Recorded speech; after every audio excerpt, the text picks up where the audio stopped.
Welcome to everybody. Thank you so much for attending this evening. I'm just going to read our mission statement, and then our lovely Alison's going to introduce our speaker this evening, Christine Morgan.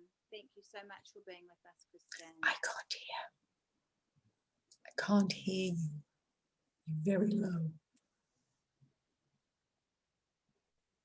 So I'm not sure why, but you can't hear me very well. So I'm speaking very loudly here. Our mission statement I'm going to share with you is Helping Parents Heal is a non-profit organisation dedicated to assisting bereaved parents to become shining light parents by providing support and resources to aid in the healing process. We go a step beyond other groups by allowing the open discussion of spiritual experiences and evidence for the afterlife in a non-dogmatic way. Affiliate groups welcome everyone regardless of religious or non-religious background and allow for open dialogue. Attendance today at the Helping Parents Heal meeting is voluntary, and we are here for the benefit of learning from and sharing with other parents whose child has passed away.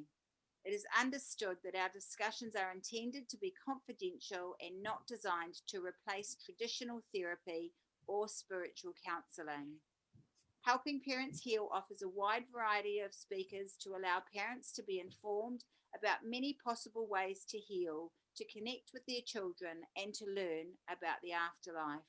The views expressed by our guests do not necessarily reflect those of Helping Parents Heal, and we ask that you take from their presentations whatever may benefit you personally. Thank you so much for being here. Alison. Okay. So, Christine Morgan is one of Australia's foremost spiritual mediums and teachers of the spiritual arts. Based in Sydney's Northern Beaches, she's a certified holder of the Spiritualist National Union in public speaking and demonstrating evidential mediumship, as well as being a tutor and course organiser at the prestigious Arthur Findlay College of Psychic Science and Spiritual Mediumship in the UK.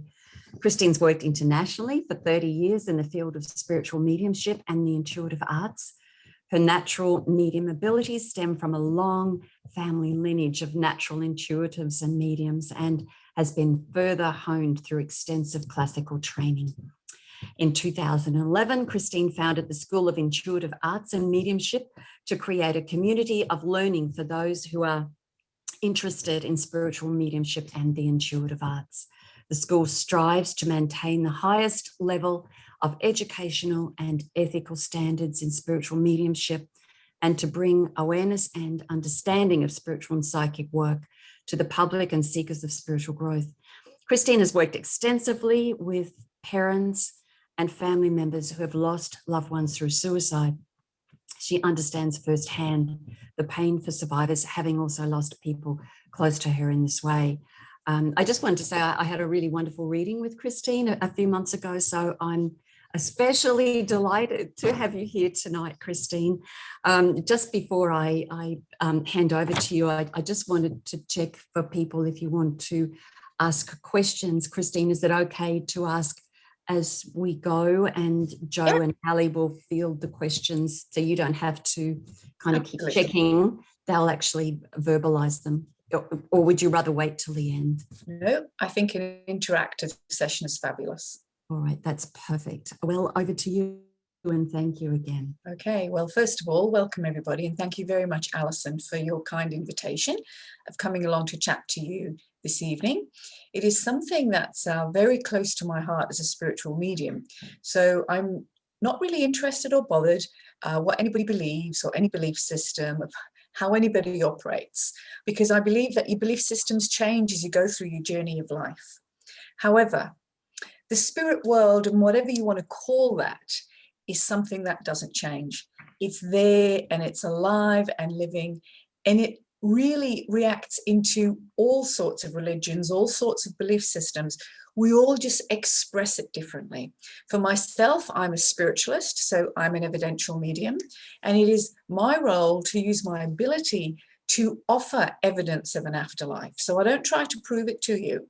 And obviously I'm not doing a demonstration this evening, I'm talking about it, but I don't prove it to you. I offer you the proof for you to decide yourself, because it's an individual journey. And particularly when we have something like your organization. So this sort of work is very, very close to my heart as a medium, because I'm very much a big believer in community. And I believe you heal through community. I also believe that you heal in unity with your community by being around others who share and understand fundamentally the same feelings, grief, upset, disturbances, or anything that life throws at you, whether it be suicide or whether it be something else. For myself, I did lose someone in my family to suicide. And even though it was actually the year before I was born, it actually really affected me in a way. As I grew up and got to know more about it, I actually became very close to this particular person in the spirit world. And I've had such wonderful evidential proof of him very close to me as a very loved close family member. And so I then went to look into what was going on with his life and what took place. And sadly, it was my grandfather, my mum's dad. So she lost her dad at a very young age, very, very traumatically, which affected the family. And of course, me sharing this very personal thing with you, going into this work, we have a lot of questions. And when we've lost someone in that way, I also have lost a lot of young family people who I've grown up with, family members, very close. And so grief and death, even though it's part of the work that I do, it's also been part of my understanding in my life that when I'm working with my mediumship, if I'm not help healing others and healing myself, then there's no point to it. So the whole purpose of a medium is actually to heal. But we can't change the world for you. We can't magically bring people back. We can't magically eradicate grief, and nor do we need to. And so what happens is, as we go through this journey, and I went through this journey of mediumship, which I've now done for 30 years, I became very close to the particular gentleman in the spirit world who took his own life. And I began to understand a few different things. And then as I had a lot of thoughts, I did a lot of reading and understanding about it, as I was developing and going through my craft, I seemed to attract families where they'd lost children. Now, I'm not a mum, sadly. That wasn't a joy I could have, not through personal choice. And so I used to say to the spirit world, I'm having all these children around me. Why am I keep getting families attracted with children? But it soon brought me to a realization over many years that some of my greatest joy to be able to work with my ability is actually working with the parents who've lost children in terrible ways, as well as suicide. Where I live on the Northern Beaches, we have a very high amount of suicide in Sydney.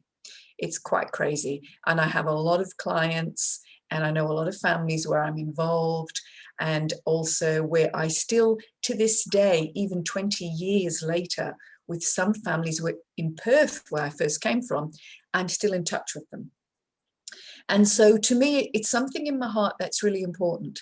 And I think it's because when we go through life with these things hitting us, you do all the right things. You join organizations like yourselves, you go to the doctors, you join grieving groups, you do all the sort of things that people tell you to do. But at the end of the day, your grief is a journey. It's part of your life, and it's a journey that's very independent. And I certainly don't think that there's anybody in the world, or any medium or psychic, that can actually tell you any different. And one of the things that I make very sure of is when I'm working with clients and people who come to me to seek out their loved one, or perhaps to hear from them to see if they've arrived in the spirit world and they're okay. And of course they have, which I will talk to you about. One of the things that draws me in is that I can't demand that. I can't control that. It's up to the soul and the spirit if they want to do that. But one of the things that comes to me is that just how much we actually don't talk about this enough. We don't make enough awareness about it. We have to stamp our feet. We have to try to do things that are different because some methods don't work. And there's so many families in our world today that have lost loved ones to suicide. And I'm not sure if any of you know the statistics, but we're looking at usually 1 to 3 or 1 to 5 families across the world, which is actually a big number. And of course, many years ago, it was all hush hush. You didn't talk about it, did you? And then today, we're in this mental age where everybody has therapy, everybody's on Valium or antidepressants, suffers from anxiety, and we're in a very high age where people talk about suicide, where you hear people talk about the black dog and black thoughts. So we have this in our world that we're living with. So my feeling from my perspective is that if I am able to reunite a child with a family member and a loved one, then there for the grace of God go I. Who am I not to be able to try to aid and help and heal and support in some way? So I've had a lot of very wonderful, uplifting connections with loved ones in the spirit world for parents. And I've also had some very sad ones. And I remember a lovely lady seeing me many years ago in Western Australia and literally was clawing at me on her knees, begging me for her daughter to come back because I was communicating with the daughter and she couldn't see, hear or feel her, didn't have a sign from her. And it was very traumatic. But I will say to you, it taught me personally in my role as a medium a lot about humility and a lot about humbleness. And I do believe that when you have been touched by this very sad thing, there is an aspect of you that comes out from your humanness of humility and humbleness to reach out to other people. And you do view life in a very different way. So when I work with the spirit world, one of the things that I will say to you, and I will share my understandings over the years, is that when we do lose our loved ones, especially our children, they are always greeted by someone. They are never alone. You know, the spirit world for me, it's as natural as you. I'm more scared of you than I am of them. They are like my next breath and my right hand. So I live my life with them. I work full time. I do a lot of sessions and I also teach a lot. So I have dedicated my life. I don't have a family. So I've dedicated my life to this world of the spirit. And in that, I'm also learning about Christine and learning about my own journey. And so the people that come to me actually teach me as well.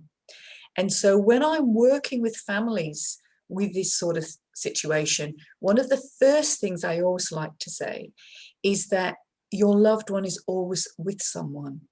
They're never alone. It is an absolute myth that people take their lives through depression. Not everybody who takes their own self to the spirit world is depressed. And so we have a mental mindset sometimes in the world where people say, well, their life wasn't balanced or their mind wasn't balanced. But I also know from experience that I have communicated with people who've just made that decision and they were totally mentally balanced. So we have a lot of myth and fallacy around this particular topic. But one of the main things is, even though we lose them and we grieve, the knowing that they're absolutely met with someone who loves them in the spirit world. Absolutely. There's a very old saying, everybody dies in the hand of an angel. I'm sure many of you have already visited mediums and had a private session for your loved one to communicate. I'm sure you would have. If not, it's your choice if you ever did that. But they're always with family and someone who cares, so they are never alone. And one of the things also with suicide is that people tend to think that everything was bad. And many, many times people will come back from the spirit world, they will identify themselves and they will talk about what was good in their life. And part of our role left here is to remember the good. Because the hardest thing to do when we lose someone is to keep the memory alive, right? That's the hardest thing to do, keep the memory alive. So sometimes I find that when I'm dealing more and more with youth with suicide, and I deal with a hell of a lot of them will say, I was so grateful for this, or I so enjoyed that. And that was so good for me. I can now look back and see the good in my life. And so one of the things when we're talking about parents who've lost children is, one, your child is never lost, never alone. Secondly, they are also on a journey of their own understanding and progression in the other world. And so they are also helped and taught by other spirit minds and people into look at what was good in their life and appreciate that.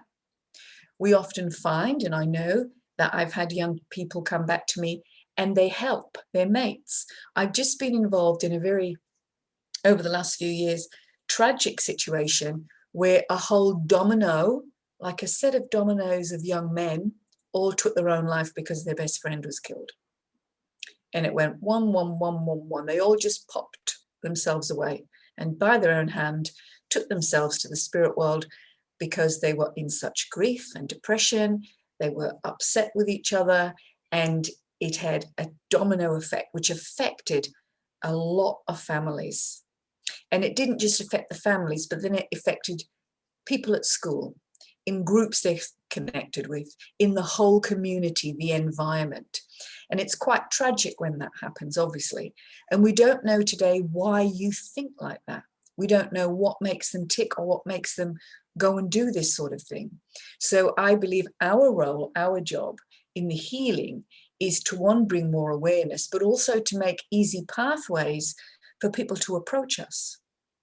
I won't mention names, but a beautiful young boy I was dealing with just a year ago, and his friend was killed in a car accident he was driving. And he was suicidal for quite a long time. And sometimes what happens is, I will come back to the questions. Well, sometimes what happens is they just get a mindset that it was their fault, and they go through the guilt and the blame. And then our job, our role here is to help them heal and understand and view things from a different perspective, that sometimes things are just out of our control. So often when I was dealing with this young boy over a period of months, it was very sad, because his parents would wake up not knowing what had taken place, or if he was going to wake up the next day. And I would actually say to you that when this happens, you yourself as parents have been through your own independent grief and how you're dealing with it, and many of you still will be. When this happens, the biggest thing you need to do is talk, because a lot of them don't want to talk, they shut down. But you must not shut down, and you must not talk because they don't want to. And that's a very difficult thing for a parent, because you're walking on eggshells. You're frightened of upsetting the rest of the family, and it needs to be spoken about and to be mindfully aware. Luckily, this lovely young boy has turned a corner, gone back into work, and is living his life to the fullest. But not before 9 young boys had lost their lives to do with the situation. So that's something he has to live with, that he's going to remember the loss of 9 people around him in a community. So there's very much a situation here where we have to be very mindful and very aware. And one of the things about the spirit world is they know this. They absolutely know this. The unfortunate thing is they cannot control. They cannot control minds. They cannot stop things, because if it's in that, can I say, plan or destiny of that person, some things are out of the jurisdiction of the spirit. But the spirit absolutely know when someone has taken themselves to their world by their own hand. And if there's one thing I can 100% guarantee you of, is that they receive healing and are greeted by those that love them. And often I find they are fabulous, these young people, at communicating. Fabulous. Once they get the hang of it, they know what they're doing. They want to come and talk to a spirit, a spiritual medium. The spirit has the way of impressing, and they bring also a lot of joy and a lot of memory and a lot of love. So even though we can't bring them back to you as mediums physically, it is our job to bring their story to life, to keep their life story alive for you, so that memory as well as that being your responsibility, lives on. So it is our position to emanate the love and the feeling they had for their families. And sometimes, yes, unanswered questions. Sometimes, yes, an explanation of why. At other times, no. Because there is a fundamental aspect within the world of the spirit that we don't quite fully understand yet. And that is the progression of the soul. We all know souls have the opportunity to progress. How they want to heal, how they want to do it is up to the individual. Does that make sense to you? I think we had a few questions as we go on. So what was the first question? Shall I read those out? Yes, if you read the first question, Joe.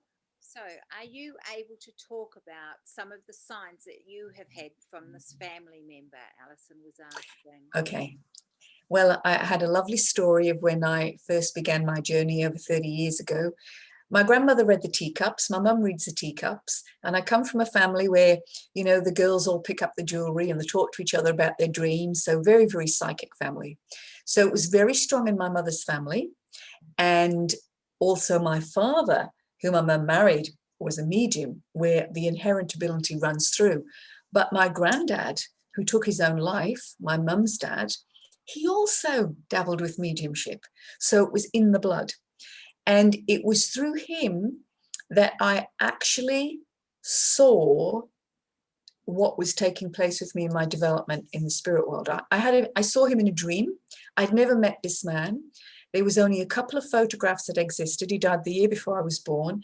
And he came to me in a dream, and he took me to a place at a home I was living and wrote and told me about evidence of the spirit, and showed me another lovely gentleman in the spirit world who I know works with me. And I went back to sleep. I remember, well, I was in a sleep state, and I remember going back into my bed, falling asleep, even though I'd done it in a sleep state, woke up and rang my mum the next day. And I described my granddad to a T. And I said, my goodness. And she said, I've even got the photograph. Now, from that day, over a period of years, I got to know more and more of him. And I just started to hear him. I heard him today when I was working. I hear him. And so he has shown himself to me on a few occasions and spoken to me, and especially when I'm in need of guidance, but especially with mediumship, and especially when I'm working with children and when I'm working in these situations. So the signs from him, if I can say this to you now, in my years of mediumship now, it's a knowing. I can sense him, but I always will hear his name called to me. Yeah. Wow, thank you. Thank you for sharing that with us. I have another question here from Alison. You say some young people take their life and it isn't depression. Is it that some people just find planet Earth too difficult? I believe, yes, from talking to those in the spirit who weren't depressed, and we have some great kids who are high achievers. They're doing really well. You think they've got their life together, and then all of a sudden, shock, something happens. I believe it can be some fundamental misunderstanding going on in their life at that time, where they feel there's no way out.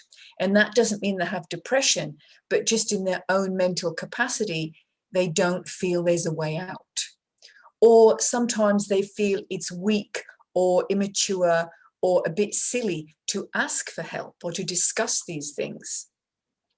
So it's not necessarily that they might all be depressed. They may just not at that time to fundamentally be able to mentally work out a pathway to find a solution. So I don't believe they're all depressed. I know depression is part of it, but I definitely believe, yes, Alison, I would say, I do know there's young ones who just hurt so much. And in that hurt, the guilt is in there sometimes of things that's happened. And that is a key component which can then lead them to take themselves by their own hand to the spirit, which is very sad. And that's an area that we also need attention and need work with. You know, how do we do it? How do we go about it? What do we do to stop this? And sadly, we've not come up with any great answers yet, because it's the unknown. We don't know it's taking place. And of course, a lot of people are very introvert, very inward. The biggest thing that I believe we can do is educate our kids. I think we should have more counsellors and education in schools when a school child is lost. I definitely believe we should have people on hand, even though we have school counsellors, and I do agree with that. We should have people more accessible to our youth when these things are taking place. But no, I don't believe everybody's depressed, Ali. Not from my responses from the spirit world, but I think they can't cope with the pain, or they can't cope with the guilt, or they just actually think it's silly to reach out. And also we have things where, you know, our children today, they're so mentally bogged down with this walking, talking data of technology and of social media that you do wonder if they've actually lost part of themselves in that. So the naturalness of being, of being able to share and sit around a family table, or being able to be with a family member, or to crawl in bed with your brother or your sister and share secrets and do all those things that some of us grew up with. I think sometimes some of that is missing, or they don't feel it's not cool to do that. It's not right to do that, you know, and I think all of those things can build up. And so that pain becomes so encroaching that they don't see any other way out. Thank you. Thank you. I have another question here from Ali. What are the best ways we can connect with our children? Well, I do believe they're in your very breath, and I am very, very sure that they'll be very present around us this evening, especially having a medium present. I would say to you, you know, the spirit world is just a world of thought, so it's only a thought away. So I would say to you, send them thoughts. I speak to my spirit family all the time. I lost my young brother, who I absolutely loved and adored, and I speak to him all the time in everyday language. I don't make it that I'm this and they're that. What I try to do is remember that the spirit world is part of my world. We walk in their world and they walk with us. We have just lost the physical presence. So they're so close. It's just a vibrational frequency that we can't always see, hear, and feel them.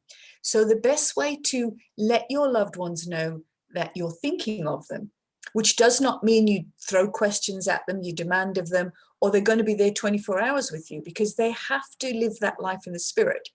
But the best way to do that is through the clarity of mental thought. And when your thought is from great intention from your heart, which of course it would be with your child or any loved one, then that is always received by the world of the spirit.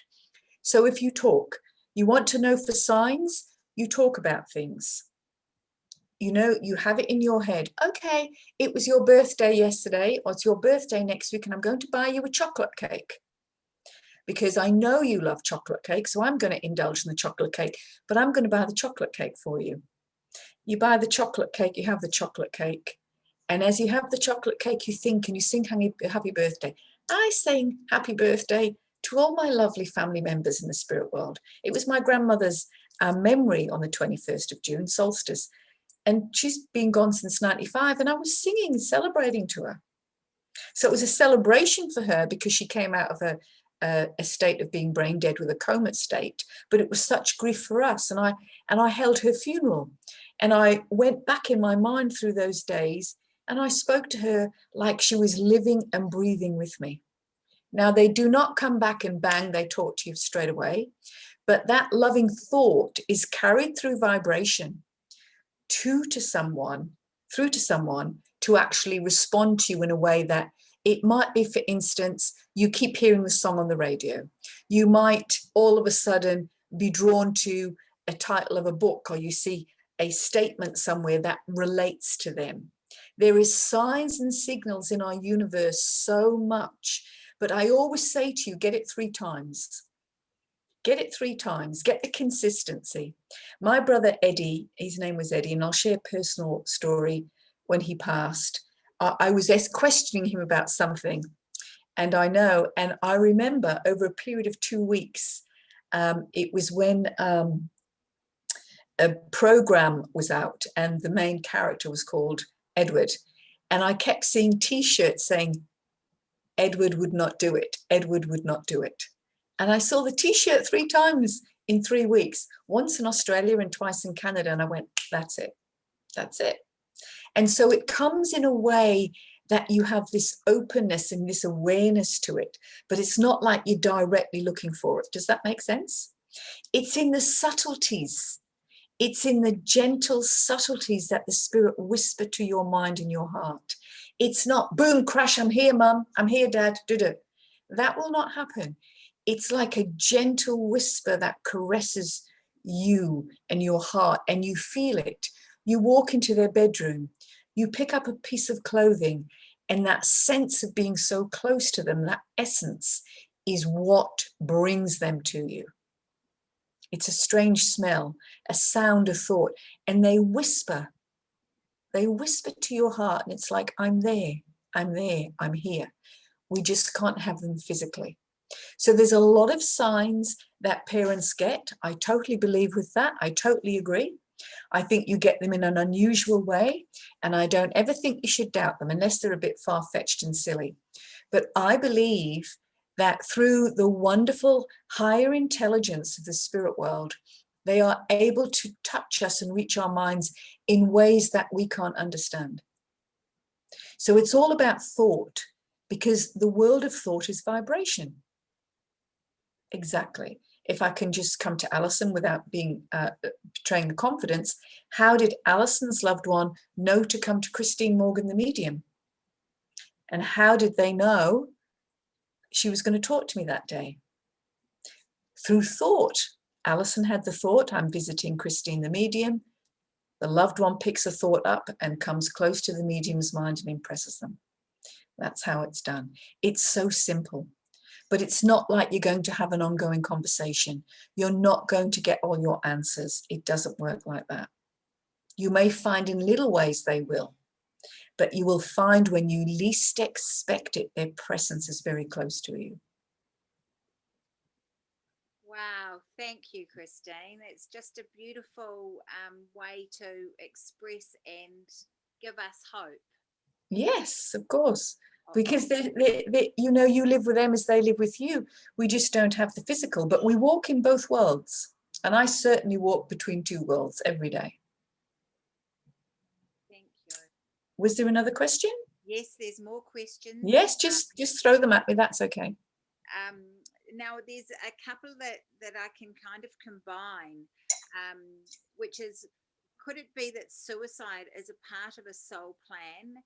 And might it be for a greater purpose? It's very hard to believe that, but the mum is saying maybe she's pondering. Is it worth pondering this with somebody else's question? Do you believe in soul planning?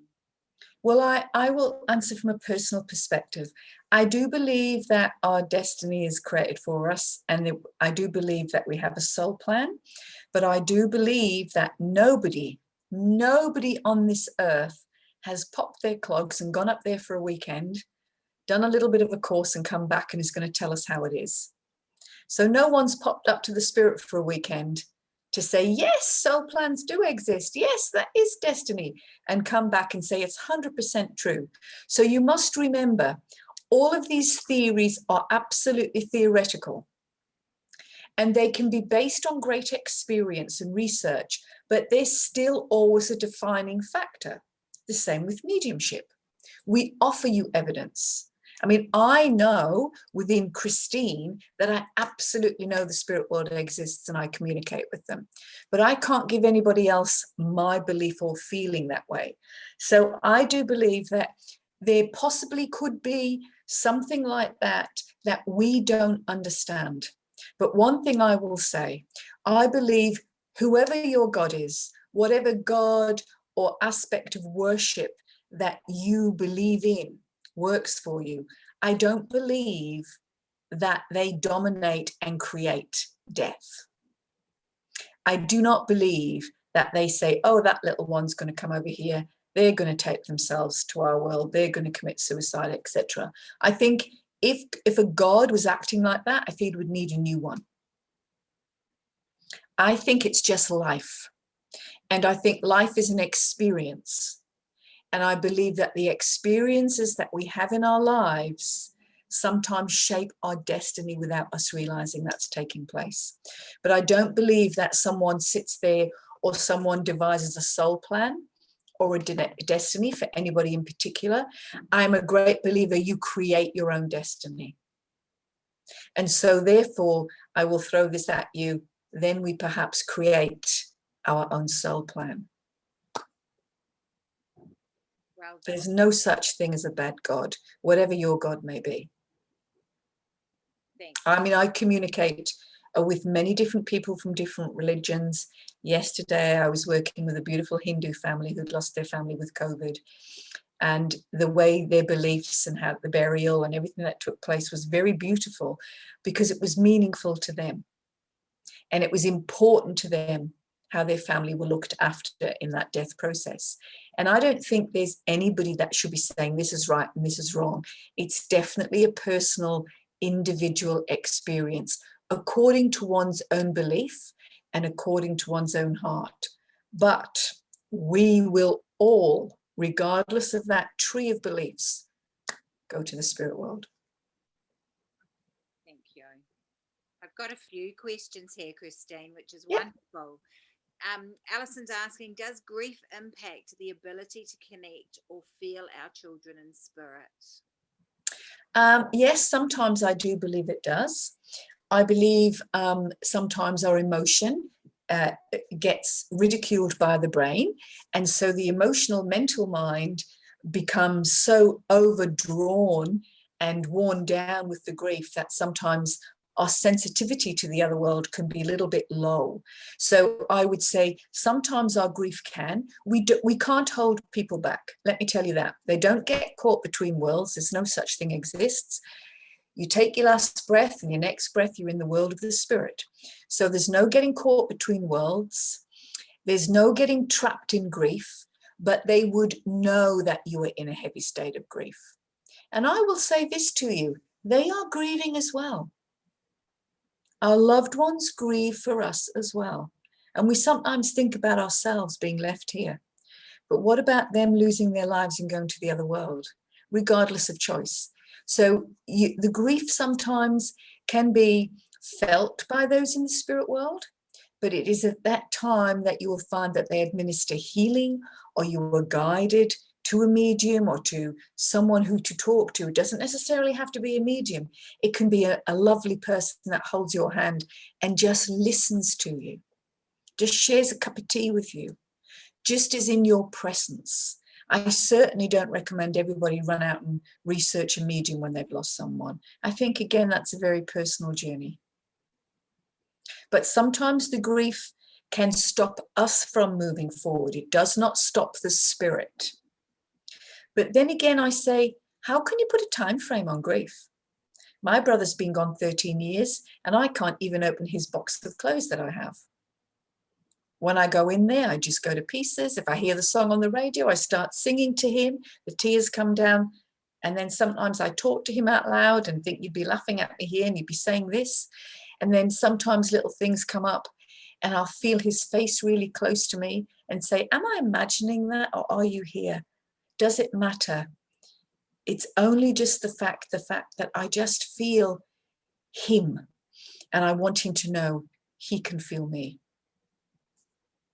Thank you. Thank you. And that might be the times that you do hear the music or you see the T-shirt for the third time or Yes. that may be. Hey? Yes. You know, we have to remember there was good times with our loved ones. And they don't want to regurgitate pain anyway. And no medium should be in the business of the regurgitation of pain. So therefore, it is important for us as a medium and a responsibility to help bring comfort and aid comfort between people. So it's almost like I want to say to you, it's almost about going to a place of understanding within yourself where you know you're in a time of healing and not having an expectation of when you should be healed or when you shouldn't react the way you do, because that's all independent. That's all personal. Thank you. Thank you. Another question, Chandra is asking, is it true that the spirit cannot talk about the future? Yes. Well, I will say there are higher minds, evolved minds within the world of the spirit that do bring through aspects of prophecy in a trance state, which is particularly for a sacred aspect of mediumship with particular mediums. But your everyday family very rarely will tell you the future. Why? Because they don't know what's always around the corner for you. Why? Because you have personal choice and free will. So they may advise you, or they might say, oh, you know, you're thinking about that. I'm aware you're thinking of it. That's okay. But they might not say, don't do it, or yes, go and do it. They don't tell you to change your job. They don't tell you to leave your relationship or build a new house. That is not how the spirit world operates. All of those questions come down to free will. And all of those questions are our own personal responsibility. So yes, the spirit can, in certain aspects, give prophecy, but they very rarely tell you what to do. And normally what it is, the medium's mind is picking up the information psychically, and the medium is giving you a potential or a possibility of the future around you, not necessarily your loved one telling you to do it. The medium is working on a psychic level and showing you a potential and possibility. Does that make sense?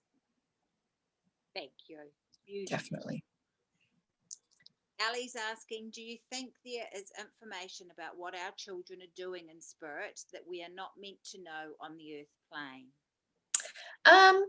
I'm not sure if there's information that you're not meant to know. I just think they're not at liberty to share everything with us because maybe they're learning and growing themselves. And a lot of people say to me, well, what are they doing? And when I go back to the spirit world and ask, they say, well, we create through thought. So if they want to help and they want to aid through the very knowing of thought, there will be people in the spirit world to help them understand what they can do to help others. We often find that a lot of young people have friends around them if they've lost friends to that as well, and they gather with their friends. And I do believe that there are greater minds that guide these young souls into showing them how they can help people here. Definitely. I do believe no life is wasted. And I really, truly believe through experience that there are higher minds within the world of the spirit who guide these young souls and show them how they can grow and perhaps help others. And for all we know, they also might be helping other souls that move over into that world who've had the same experience. But again, it's not like a chocolate factory that we can just jump into and choose what chocolate we want to eat and what we want, because it's the unknown. It's not our life. It's their life now. And so unfortunately, I don't want to go to the spirit world yet, but I would love to know more. I have to learn through the facet of experience and through the facet of time, which is what I've done. But I totally, totally would say that your loved ones are helped much more than what you realize. And it doesn't eradicate pain or grief. That's a personal journey. I don't believe time heals at all. I think that's an old thing. I think that actually what happens is you heal through acceptance, but your healing carries on through your life because it brings you a bigger awareness, a bigger understanding of these situations. So I feel all of that is all mixed up together. Wow, thank you. Great response. Thank you, Christine. Alison is asking, when they come back in another lifetime, does the healing in the afterlife support them in having a safer or happier life next time? Well, it depends if you believe in reincarnation. I mean, that's another massive big topic. I personally do, but I think there's a lot of research and education that goes into it, but it can't be proven. We can't prove reincarnation at the moment. We know it's a belief system. I'm sure that there's people who've lived before, but I feel it's very, very less percentage than what everybody believes. So to say someone comes back and are they healed and helped, to be very truthful, I will say to you, I do not know. I really don't know. It's a question I can't answer, and I don't understand it because my spirit people tell me it's important I live my life here now. And if there is something in the spirit world where people come back, I will learn it when I go over there, or if there's something that I need to understand here, they will show me at the time. But I do believe, because I've had some funny experiences, that there is something. What it is, whether it's past life, whether it's our family coming back, I don't know. I am told, and I believe, that every child waits for a parent, and that it is not till your family is all together that people move on to progress within the world of the spirit. I know that when my brother passed, I had a wonderful, fabulous evidential communication through an excellent medium in England. And he had met up with a grandmother who we hadn't seen since we were small children. And she had a very unusual name. And for that to come forward, I was delighted. So she'd been there waiting. She knew. So it doesn't matter. You will meet your children again. Nobody moves on without their family. It just does not happen. If so, then I have to highly question everything I've learned, understood, and continue to learn and work with over the last 30 years. Thank you, Christine. Thank you. Another question, Ali. Do our spirit children help us and our loved ones in our daily life? I do believe they assist us in small ways, not in everyday things. And they may be aware of things and they do assist us. They do know. But I wouldn't say it's not like very general things. I think it's, you know, they might know when your thoughts are very close or you're in the house. And it's often when your mind is very lucid, very quiet, and they can touch your mind. And you might have the sense of them rather than us trying to do it. So they might touch our minds. So yes, I do believe that sometimes they know of very mundane things, like the chocolate cake. Or it might be something like, I was with you when you looked at those photographs, or you pulled out a pair of red shoes today, didn't you? But today you've got this afternoon you've got white ones on, but I saw you put red ones on this morning. So they will find a way to draw close to you if that information is going to be used for evidential proof. But it's not like they're hanging around watching you and listening to all your conversations, etc. Does that make sense, Ellie? Thank you. Alison's asking, is it possible for people to develop medium skills if it's not inherited? Absolutely. I believe everybody can have a simultaneous or a spontaneous interaction with the spirit world. I do believe that it's much more natural and common than what people think. But you can develop and fine-hone skills of the psychic level and then hopefully into mediumship to become aware of the other world. And I do believe the spirit world know that and help you. It is a journey. It isn't like going to college and getting accreditation. It isn't like something you can do in 6 to 12 months. You've got to unfold very naturally. So you would join a group, learn about the psychic side of things, learn about the abilities that our minds have, and then very gently build up this beautiful vibrational power around you, which you see is even as I'm talking to you now, I'm aware of the spirit. They are here, their presence is here. So we build up that power with that presence. So we are able to move our minds to their world, and their world is able to impress our minds. It's just a journey, Alison, but absolutely. And I believe that nothing is lost in understanding education of the spirit world. You don't know when you might be needed to help someone else, even verbally, even holding someone's hand through a transition after they've lost someone, or sharing some form of spiritual knowledge. I don't believe any understanding or education of the spirit world is ever wasted. Not at all. I would love to ask you a question. Yes, Jo. About developing self-mediumship. And would you speak to, I want to say fear, but it's not quite right. I know from my own experience that I am timid and a little fearful because, you know, just as I'm practicing and learning. Would you speak to how to develop that to be able to lay it away? Okay. Well, one of the things is what you would do in the like if I was teaching in one of my groups, I would give you a fundamental foundation of awareness to understand energy around your own auric field, around yourself, to become aware of your own self, your own energy, what you're capable of with your own mind, and also eradicate any fear from the spirit world. I mean, you've got more to be frightened of the man on the street. Really and truly, the spirit world is not harmful. There's no such thing as attachments. There's no such thing as hauntings, all those sort of things. There's a very plausible, intelligent, rational explanation for many experiences that happen. So the spirit world, when someone is learning about their world and wants to understand more of their world, they will meet you more than halfway. And so that fear is eased through the healing that takes place, which comes through the understanding. And your family wouldn't hurt you when they were here, so why would they hurt you? Because they're in the spirit. Sorry, Christine, I was meaning more about the sense of responsibility. Oh, yes. Okay. And the fear of that. Well, what happens is, thank you very much, Angela. What happens is the fear of the responsibility and accountability, it is big. I do have to be accountable. I have to be very careful.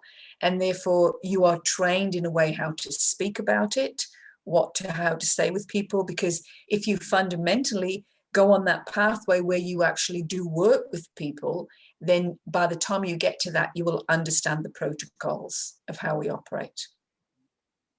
And we're not God. We're not carved in stone just because we can speak to the dead and we're psychic. We're not elite. We're just people who have an inherent ability, who choose to use it, most mediums in a spiritual way, hopefully, to help other people. Thank you.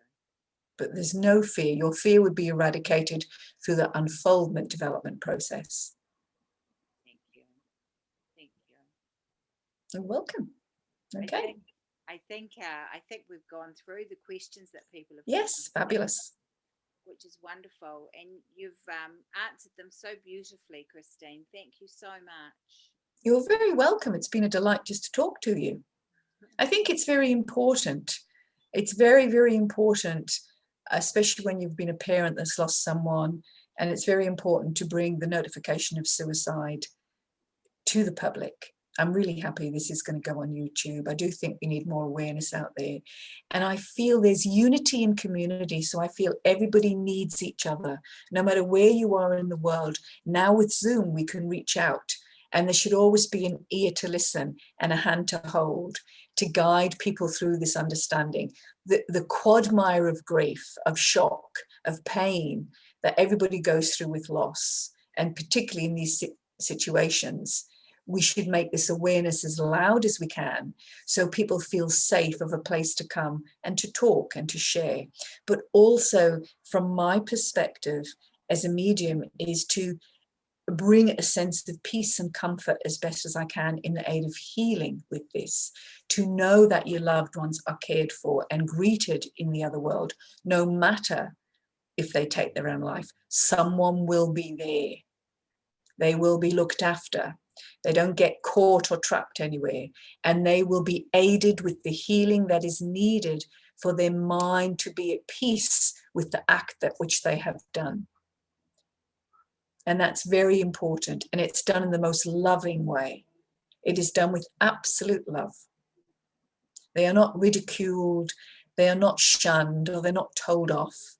They are loved and helped to bring healing. Does that make sense? Beautiful. Thank you for sharing. It's my pleasure. It's been my great pleasure.